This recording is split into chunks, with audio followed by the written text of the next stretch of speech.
નમસ્કાર વિદ્યાર્થી મિત્રો, કેમ છો? મજામાં હશો. થંબનેલ વાંચ્યું છે તમે લોકોએ. શું લખ્યું હતું? ધોરણ 9 અથરો બેચ. શું છે? એની સાથે સાથે ધોરણ 10 અગત્ય બેચ. શું છે? તો આ બધા અમે ઓનલાઈન લેક્ચરની અંદર મેઇન 4 વિષયો ગણિત, વિજ્ઞાન, ઇંગ્લિશ અને સામાજિક વિજ્ઞાનના જે મુખ્ય ટોપિકો છે, મુખ્ય ટોપિક તો એટલે કે આખો સંપૂર્ણ સિલેબસ અમે લોકો ફ્રીમાં તમને લોકોને ભણાવવાના છીએ. જેના ફીચર્સ મોબાઈલ લેવા તો ફીચર મળે ને, એમ અમે અમારા ફીચર્સ કહીએ છીએ. જો હું આપીએ છીએ. ડેઇલી વિડીયો અપલોડ થાય છે અમારી ચેનલમાં, એટલે તમને ડેઇલી નવો વિડીયો મળશે, સરસ મજાના વિડીયો મળશે. પછી બધા વિષય પ્રમાણે અનુભવી શિક્ષકો તમને ભણાવવા આવવાના છે. વિષય ટોપિક પ્રમાણે તમને અલગ અલગ અપલોડેડ વિડીયો જોવા મળશે. ટોપિકના સમજૂતી લેક્ચર પૂરો થાય પછી એની PDF પણ મળશે અને ઘણું બધું તમને લોકોને આમાં મળવાનું છે. બરાબર છે? તો આપણે હવે આગળ ચર્ચા શરૂ કરીએ. તો આજે આપણે ધોરણ 9નો ચેપ્ટર પહેલો સંખ્યા પદ્ધતિમાં આજે એક નવો લેક્ચર એટલે કે 5મો લેક્ચર આજે ભણવા જઈ રહ્યા છીએ. તો ગયા લેક્ચર સુધીમાં આપણે શું શું ભણેલા છીએ? તો ગયા લેક્ચર સુધીમાં આપણે સંખ્યાના પ્રકારો વિશે ચર્ચા કરેલી છે. બે સમય સંખ્યા વચ્ચેની સમય સંખ્યાને આપણે શોધતા શીખેલા છીએ. વર્ગમૂળ 2 અને વર્ગમૂળ 3 જેવી જે અસમય સંખ્યાઓ છે એને આપણે સંખ્યા રેખા ઉપર કેમ દર્શાવી એ પણ આપણે જોઈ ગયા છીએ. અને છેલ્લા લેક્ચરમાં ત્યારે આપણે દશાંશ અભિવ્યક્તિ એટલે શું તેના વિશે ચર્ચા કરી હતી અને દશાંશ અભિવ્યક્તિના પ્રકારો વિશે આપણે ટૂંકમાં ચર્ચા કરી હતી. જો એ બધા વિડીયો તમે નથી જોયા તો નીચે ડિસ્ક્રિપ્શનની અંદર પ્લેલિસ્ટની લિંક આપેલી છે ધોરણ 9ના બધા વિષયોની, બધા ચેપ્ટર્સની. તો તમે એ જરૂર જુઓ. બરાબર છે વિદ્યાર્થી મિત્રો? આજે આપણે જે ચર્ચા કરવાની છે એ છે દશાંશ અભિવ્યક્તિના પ્રકારો. આપણે ગયા લેક્ચરમાં 3 પ્રકારની દશાંશ અભિવ્યક્તિ જોઈ હતી. કઈ જોઈ હતી? તો એક હતી શાંત દશાંશ અભિવ્યક્તિ, શાંત દશાંશ અભિવ્યક્તિ. બીજી આપણે જોઈ હતી અનંત અને આવૃત દશાંશ અભિવ્યક્તિ, અનંત અને આવૃત દશાંશ અભિવ્યક્તિ, દશાંશ અભિવ્યક્તિ. અને ત્રીજું જોયું હતું અનંત અને અનાવૃત દશાંશ અભિવ્યક્તિ, અનંત અને અનાવૃત દશાંશ અભિવ્યક્તિ. બરાબર છે વિદ્યાર્થી મિત્રો? તો હવે આજે આપણે એ જોવાનું છે કે કઈ અભિવ્યક્તિને શાંત કહેવાય, કઈ અભિવ્યક્તિને અનંત અને આવૃત કહેવાય અને કઈ અભિવ્યક્તિને અનંત અને અનાવૃત કહેવાય. તો ચાલો આપણે શરૂ કરીએ. શું છે? તમારા ટેક્સ્ટબુકનો સ્વાધ્યાય 1.3 એનો ક્વેશ્ચન નંબર 1 શું છે? તો કે નીચેની સંખ્યાઓને દશાંશ સ્વરૂપમાં લખો અને તે કેવા પ્રકારની દશાંશ અભિવ્યક્તિ છે તે જણાવો. બરાબર છે? આમાં પહેલો પ્રશ્ન છે 36/100.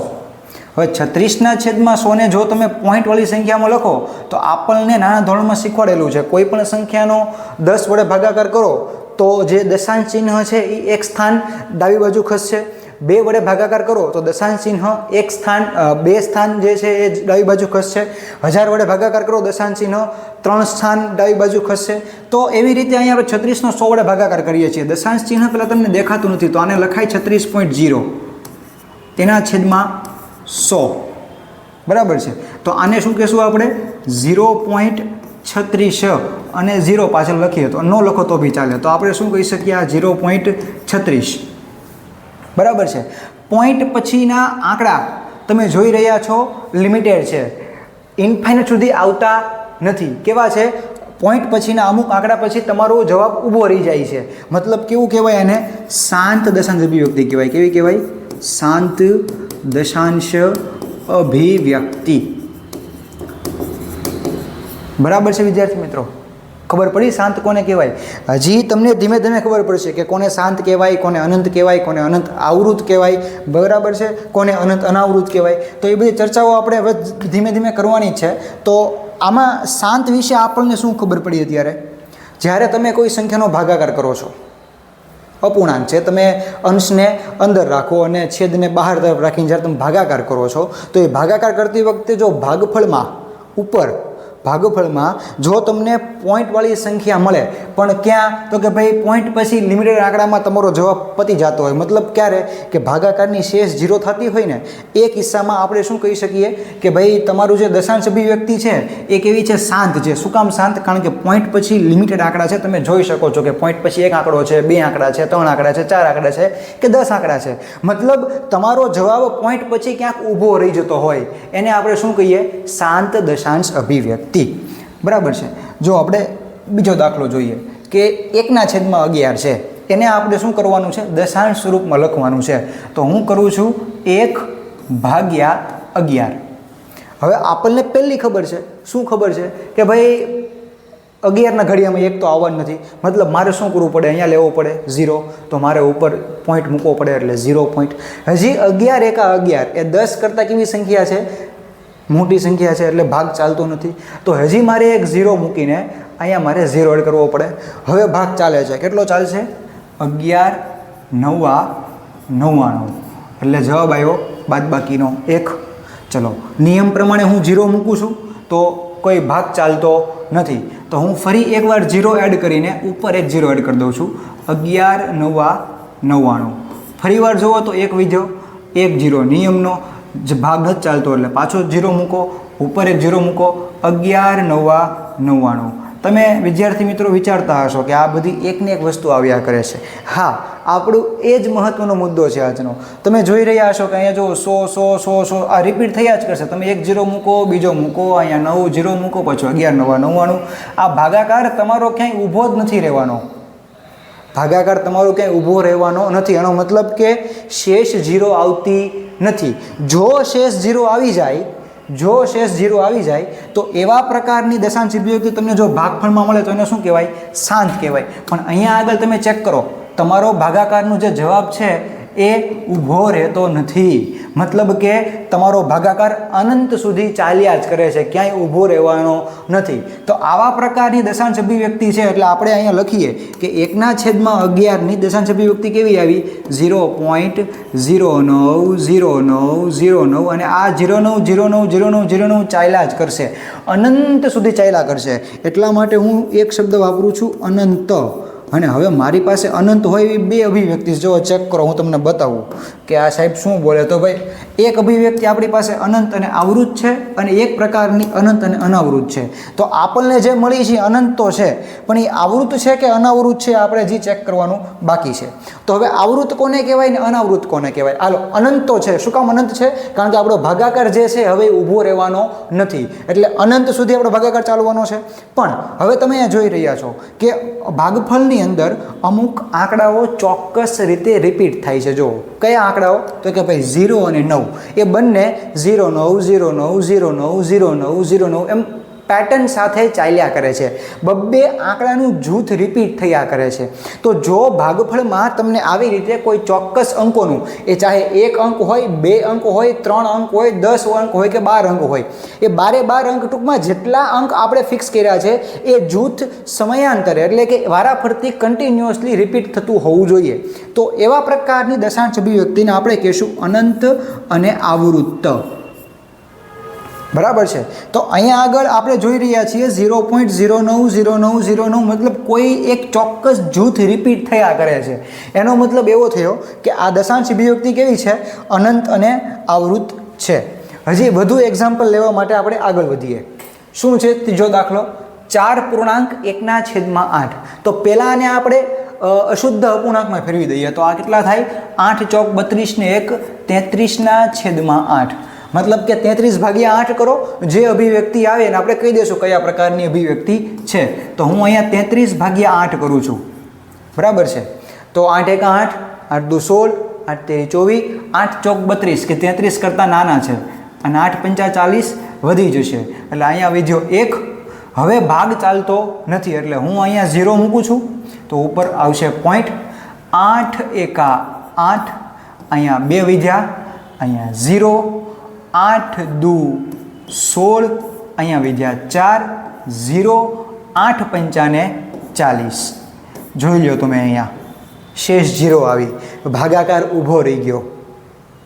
શું કહું છું હું, આ ભાગાકારમાં શેષ તમારી કેવી આવી, 0 આવી, ભાગાકાર ઊભો રહી ગયો. એનો મતલબ કે હવે આની પછી કોઈ અંક આવવાનો નથી. એનો મતલબ એવો થયો કે 4.1/8ની દશાંશ અભિવ્યક્તિ શું આવી, 4.125. મતલબ આ કેવા પ્રકારની કહેવાય, તો કે ભાઈ શાંત દશાંશ અભિવ્યક્તિ કહેવાય. શું કામ શાંત કહેવાય? કારણ કે ભાઈ ભાગાકારમાં શેષ 0 આવી ગઈ એટલે ભાગફળમાં હવે આપણે આગળ વધી શકવાના નથી. મતલબ કે આના જે પોઈન્ટ પછીના અંક છે એ આપણે ગણી શકીએ છીએ. મતલબ કે શાંત દશાંશ અભિવ્યક્તિ આપણે આને કહીશું.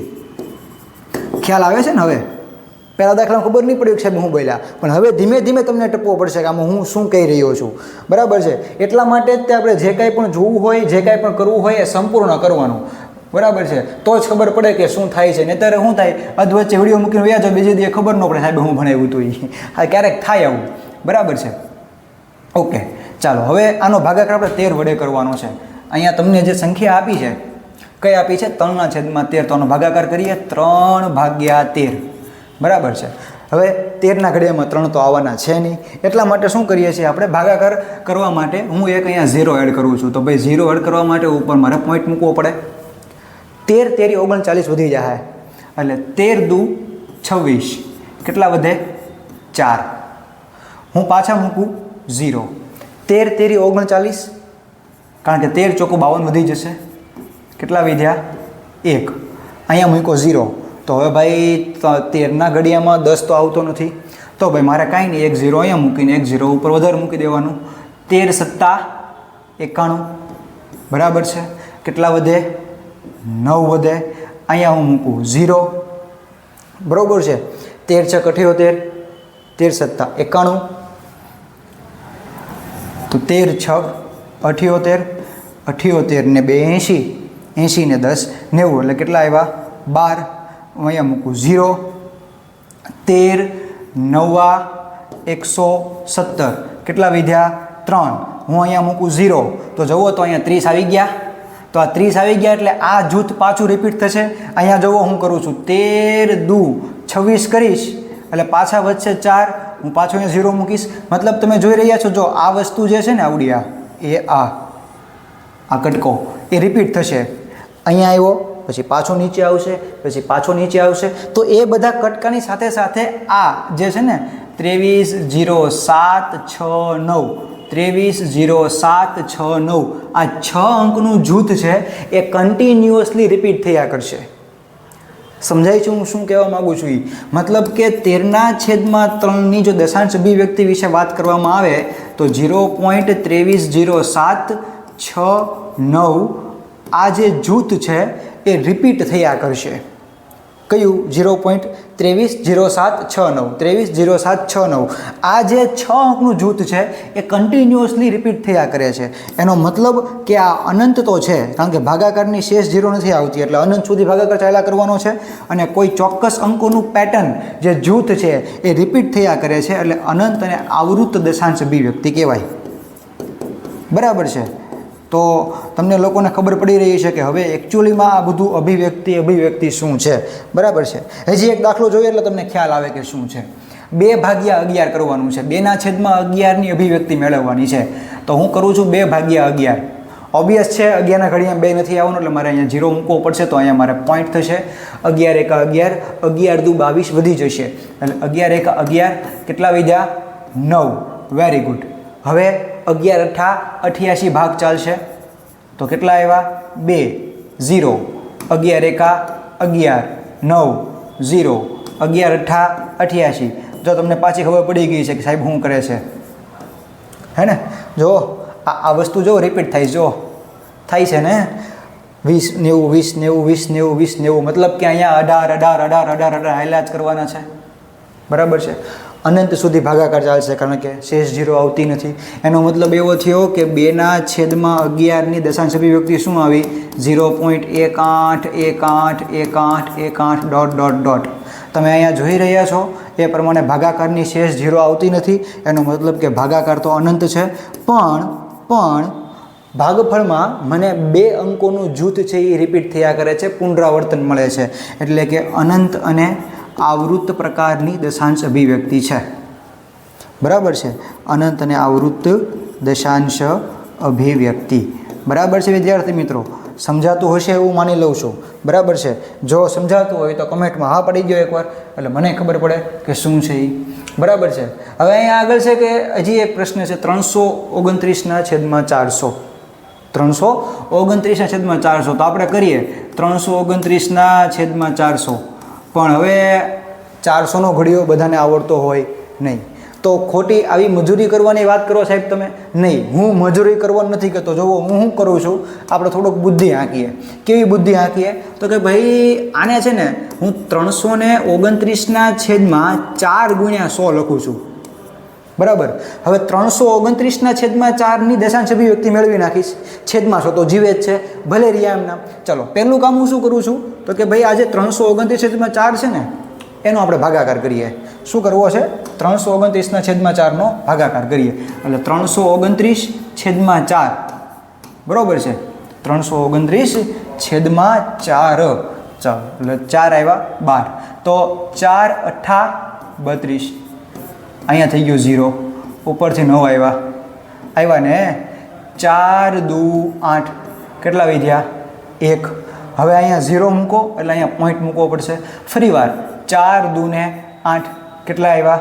બાદબાકી 2, હજી મૂકો 0. 4 5 ને 20. બહુ સરસ, બહુ મજા આવી. શું કામ મજા આવી? ભાગાકાર નિશેષ 0 આવી. એનો મતલબ શું થયો? ભાગાકાર નિશેષ 0 આવીનો મતલબ, એનો મતલબ કે હવે આની પાછળ કોઈ આંકડા આવવાના નથી, બરાબર છે. તો આનો મતલબ હજી એકવાર હું તમને સમજાવું કે 429/4 નો જવાબ કેટલો આવ્યો? 329/4 નો 82.25. છેદમાં 100 હજી એમનામ જ છે, મેં એની કાંઈ હળી કરી નથી. આ કોના બરાબર આવ્યું હતું? તો કે આના બરાબર. ચાલો 82.25/100, હજી છેદમાં 100 છે, એટલે મારે દશાંશ ચિહ્નને 2 સ્થાન ડાબી બાજુ ખસેડવું પડશે, કારણ કે છેદમાં 100 છે. એટલે આનો જવાબ આવશે 0.8225. કેટલો આવ્યો? 0.8225. તો અહીંયા આગળ તમને દેખાય છે કે પોઈન્ટ પછી જે ભાગફળના આંકડા છે ને એ ગણી શકાય એવા છે, અથવા અહીંયા ભાગાકારમાં શેષ 0 થઈ ગઈ છે. તો ભાગાકારમાં શેષ 0 થાય ત્યારે સમજી લેવાનું કે આપણી દશાંશ અભિવ્યક્તિ કેવી છે, તો કે શાંત દશાંશ અભિવ્યક્તિ છે. બરાબર છે વિદ્યાર્થી મિત્રો? સમજાય છે ને હું શું કહું છું? સાહેબ તમે ક્યારના અભિવ્યક્તિના પ્રકારો કરો છો, પણ મને એક વસ્તુ ન સમજાણી. હું તો કે ભાઈ તમે શાંત શીખવાડ્યું, હા શીખવાડ્યું. અનંત આવૃત શીખવાડ્યું, હા શીખવાડ્યું. પણ અનંત અનાવૃતનું હું? પણ ભાઈ આવે શાંતિ રાખો ને ઘડીક વાર. 6 દાખલા ટેક્સ્ટબુકના પૂરા થયા ક્વેશ્ચન 1ના. તો હવે હું તમને અનંત અનાવૃત છે હું તમને કહું છું શું છે એ. એટલે જો પહેલી વાત તો શાંતમાં શું કીધું આપણે કે ભાઈ ભાગાકારની અંદર શેષ 0 થઈ જશે. ભાગાકારમાં શેષ 0 થાય તો કેવી કહેવાય? શાંત કહેવાય. જો શેષ છે એ 0 ન થાય, 0 ન થાય તો ભાઈ બે પ્રશ્ન છે. કહેવાય તો અનંત જ તે. શેષ 0 થાય એટલે શું થાય? તો કે ભાઈ અનંત જ કહેવાય. પણ કેવું? અનંત આવૃત્તિ આવે છે અને અનંત અનાવૃત બી આવે છે. શું આવે છે? અનાવૃત. તો અનંત આવૃત તમને ખબર છે શું છે કે ભાઈ દાખલા તરીકે 0.181818, મતલબ કે ભાગફળમાં કોઈ ચોક્કસ અંકોનું જૂથ કે પેટર્ન રિપીટ થાય છે, એને આપણે કેવી કીધી? અનંત અને આવૃત. તો અનાવૃતમાં શું? તો કે ભાઈ હશે તો અનંત જ તે. કેવી હશે તો અનંત, એટલે જ અનંત અનાવૃતની વાત કરીએ છીએ ને આપણે. પણ દાખલા તરીકે હું લખું 3.14 2 5 6 7 8 9 0 0 3 2 1, કંઈક આવું ઠેકાણું લખી નાખીએ આપણે. કોઈ આનું તમે કોઈ પેટર્ન નહીં જોવા મળે. જુઓ ભાગાકાર કરવાથી કામ જુઓ કે પેટર્ન જોવા મળે છે કે ભાઈ આ આટલું ચોક્કસ પ્રમાણે જૂથ રિપીટ થાય છે? નથી જોવા મળતું. શું કામ નથી જોવા મળતું? કારણ કે અનંત અને અનાવૃત છે. કેવી છે? અનંત અને અનાવૃત. હજી એક ઉદાહરણ આપું, જુઓ તમને 14.01 001 0001 00001, અને આવું ચાલ્યા જ કરે છે. તો શું આમાં તમને કોઈ જૂથ રિપીટ દેખાય છે? નથી કંઈ રિપીટ થતું. પણ અનંત તો છે ને, અને કંઈ ચોક્કસ પેટર્નમાં અંકોનું જૂથ રિપીટ થતું નથી. એટલે આને કેવી અભિવ્યક્તિ કહેવાય? અનંત અને અનાવૃત અભિવ્યક્તિ કહેવાય. હજી એક બહુ મહત્વની ચર્ચા કરવી છે મારે. શું કરવી છે? ધ્યાન રાખજો. આપણે સમય સંખ્યાની વાત કરીએ છીએ, તો સમય સંખ્યાની દશાંશ અભિવ્યક્તિ કાં તો શાંત હોય, કાં તો અનંત અને આવૃત હોય. અનંત અને આવૃત હોય. તો અનંત અને આવૃત કોની હોય? તો કે ભાઈ અસમય સંખ્યા હોય ને, અસમય સંખ્યા, એની દશાંશ અભિવ્યક્તિ હંમેશા કેવી મળે? અનંત અને અનાવૃત જ મળે. કેવી મળે? અનંત અને અનાવૃત જ હોય. મતલબ તમને કોઈ સંખ્યા આપી છે ને તમે એની દશાંશ અભિવ્યક્તિ મેળવો છો, જો તમને શાંત મળે તો ભાઈ એ સંખ્યા આપેલી છે કેવી છે? સમય છે. જો અનંત અને આવૃત મળે તો કેવી મળે? તો કે ભાઈ આપણે કહી શકીએ કે એ સંખ્યા સમય છે. પણ જો તમને અનંત અને અનાવૃત મળે, શું દશાંશ અભિવ્યક્તિ, તો છાતી ઠોકીને કહી દેવાનું કે આ સંખ્યા અસમય જ છે. ખ્યાલ આવે છે હું શું કહેવા માગું છું? બરાબર છે. એટલે એનો મતલબ એવો થયો કે જો સમય સંખ્યા તમારી પાસે છે અને તે દશાંશ અભિવ્યક્તિ મેળવો છો તો એ કાં તો શાંત આવશે કાં તો અનંત અને આવૃત આવશે. પણ જો તમને કોઈ અસમય સંખ્યા આપવામાં આવે છે અને તમે ત્યાર પછી એ અસમય સંખ્યાની દશાંશ અભિવ્યક્તિ મેળવો છો તો એ હંમેશા અનંત અને અનાવૃત જ આવશે. મતલબ અનંત સુધી ભાગાકાર ચાલશે પણ ભાગફળમાં તમને કોઈ અંકોનું જૂથ રિપીટ થતું જોવા મળશે નહીં. બરાબર છે વિદ્યાર્થી મિત્રો? તમે જુઓ અહીંયા આપણે 6 દાખલા જોયા આજે સ્વાધ્યાય 1.3ના પ્રશ્ન 1ના આપણે 6 દાખલા જોયા. આ 6 દાખલામાં જો તમે એક નજર કરીએ છે ને તો અહીંયા કેવી આવી? શાંત. આની દશાંશ અભિવ્યક્તિ શાંત છે. મતલબ આ સંખ્યા કેવી છે? સમય છે. કેવી છે? સમય સંખ્યા છે. બરાબર છે. ત્યાર પછી બીજા દાખલામાં જુઓ આની અભિવ્યક્તિ કેવી આવી હતી? અનંત અને આવૃત. એનો મતલબ શું થયો કે આ સંખ્યા કેવી છે? સમય છે. બરાબર છે. ત્રીજું ઉદાહરણ જુઓ તો ત્રીજામાં આપણને અહીંયા આપ્યું હતું 4.1/8. એની અભિવ્યક્તિ કેવી આવી હતી? શાંત દશાંશ અભિવ્યક્તિ. એનો મતલબ એવો થયો કે આ કેવી છે? સમય સંખ્યા હશે. બરાબર છે. ત્યાર પછીનું ઉદાહરણ જુઓ શું છે તો કે ભાઈ 3/13 કેવી આવી હતી? અનંત અને આવૃત. મતલબ કેવી છે? સમય છે. સમય સંખ્યા તો જ કહેવાય કે જો દશાંશ અભિવ્યક્તિ કાં તો શાંત આવે કાં તો અનંત અને આવૃત આવે. જુઓ અહીંયા જુઓ આની કેવી આવી છે? અનંત અને આવૃત છે. મતલબ કે આ કેવી છે? સમય સંખ્યા છે. હજી એક જુઓ, હજી એક રાખ્યું છે. જો આનું કેવી આવી? શાંત આવી ને. એનો મતલબ કેવો થયો કે આ કેવી સંખ્યા છે? સમય સંખ્યા છે. મતલબ તમારે સ્વાધ્યાય 1.3માં ક્વેશ્ચન 1માં જે 6 દાખલા આપ્યા છે ને એ 6 દાખલામાં જે પ્રશ્ન છે ને એ 6 પ્રશ્ન સમય સંખ્યાના છે. ખ્યાલ આવે છે વિદ્યાર્થી મિત્રો? પછી આપણે શું ચર્ચા કરી? અનંત અનાવૃત કોને કહેવાય? મતલબ હું હજી એકવાર કહું છું કે જો ભાગફળમાં તમને જો કોઈ ચોક્કસ પેટર્ન જોવા ન મળે અને ભાગાકાર અનંત હોય તો એને અનંત અનાવૃત કહી દેવાનું. બરાબર છે. ભાગાકારની શેષ 0 થઈ જાય તો શાંત. શેષ 0 ન આવે તો કાં તો આવૃત હોય કાં તો અનાવૃત હોય. હવે તમને ખબર છે કે ક્યારે આવૃત કહેવાય ને ક્યારે અનાવૃત કહેવાય. બરાબર છે. તો આજે આપણે એટલું રાખીએ છીએ. આવતા લેક્ચરમાં આપણે સ્વાધ્યાય 1.3માં આગળ વધશું અને જ્યાં સુધી આપણે મળી રહ્યા છીએ ત્યાં સુધી આપણે દરેક વિડીયોની PDF નીચે લિંકમાં મૂકીએ છીએ. આ PDFની લિંક પણ તમને નીચે આપેલી છે. મેં આજે જેટલું ભણાવ્યું એ બધું જ તમને લોકોને PDF સ્વરૂપે મળવાનું છે પણ નીચે લિંક આપી છે ત્યાં જઈને ક્લિક કરો. વધુમાં અમારા જેટલા ગ્રુપ છે વોટ્સએપના છે, ટેલિગ્રામના છે એ બધાની લિંક પણ નીચે આપેલી છે. જો તમે એમાં ન જોડાણા હોય તો મહેરબાની કરીને જોડાઓ જેથી કરીને તમને વિડીયોની લિંક તાત્કાલિક તમને મળતી રહે. અને વધુમાં બાકીના તમામ વિષયોના પ્લેલિસ્ટની લિંક પણ નીચે આપેલી છે તો એની ઉપર ક્લિક કરીને પણ તમે તમારા નવી કારકિર્દી છે એને આગળ વધારી શકો છો. ધન્યવાદ.